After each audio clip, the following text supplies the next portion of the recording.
It is a day of exceptions. First of all, when you first were appointed, I gave you my condolences. So today I'll give you my congratulations. And Lenny, you have my condolences. And someday I will give you congratulations. May I just, first, as a point of privilege, today is Bonnie Lowenthal's birthday. And so we want to wish her a very, very happy birthday. Thank you for spending it with us, Bonnie. So Dan, you and I met when we were, let's say, young pups in Governor Jerry Brown's first and second administration. And in 1981, when I was Secretary of Business, Transportation, and Housing and brought the concept of high-speed rail to the governor, you and I had no idea what fate had in store for us. We went our separate ways in life, but crossed paths occasionally, such as during the energy crisis. And truth be told, we were not always on the same side of the issues. So when Governor Brown was elected for his third term and called me to say that he was appointing you to this body, I would say, well, let me be diplomatic, I was skeptical because I knew what your strengths were, and I had also tangled with you on other things.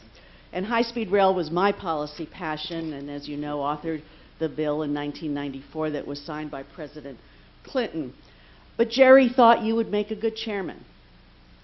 Well, Dan, speaking, I know, on behalf of all of my colleagues, good doesn't begin to describe what your chairmanship has been for this body.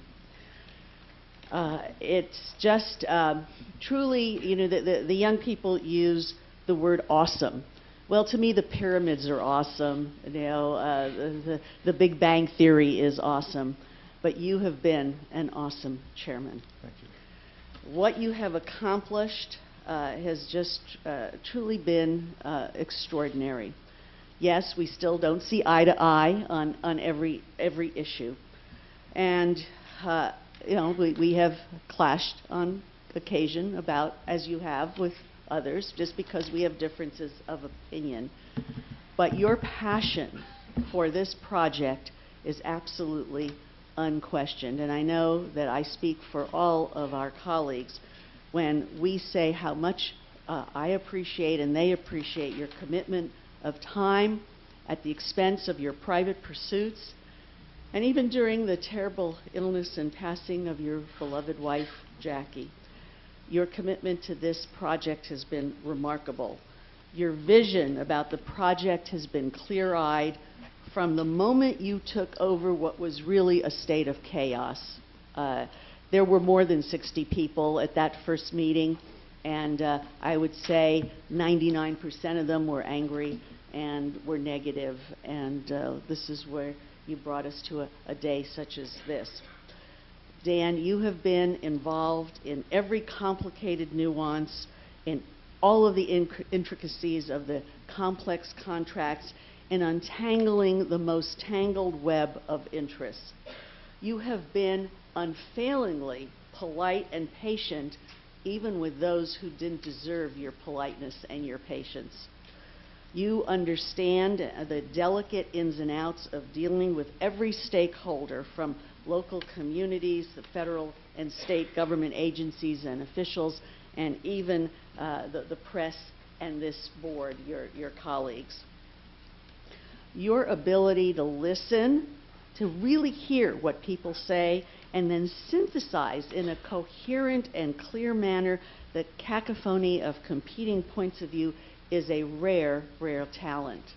It is one that, frankly, I envy. Your commitment to this mission provided the critical leadership, the guidance, and oversight desperately needed these past years.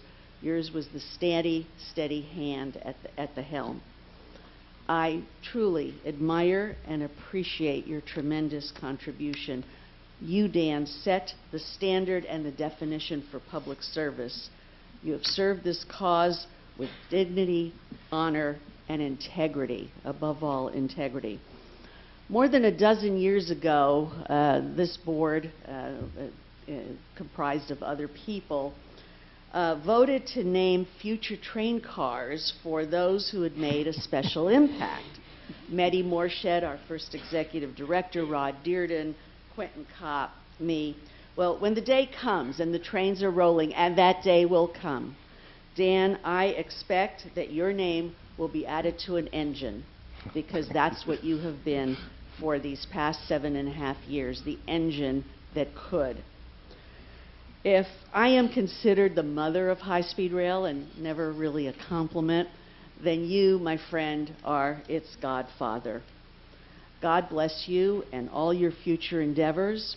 You are so much a part of high-speed rail's history, and I really hope that you will continue to be a part of its future. And so I would ask everyone here to please rise and say thank you to our chairman, Dan Richards.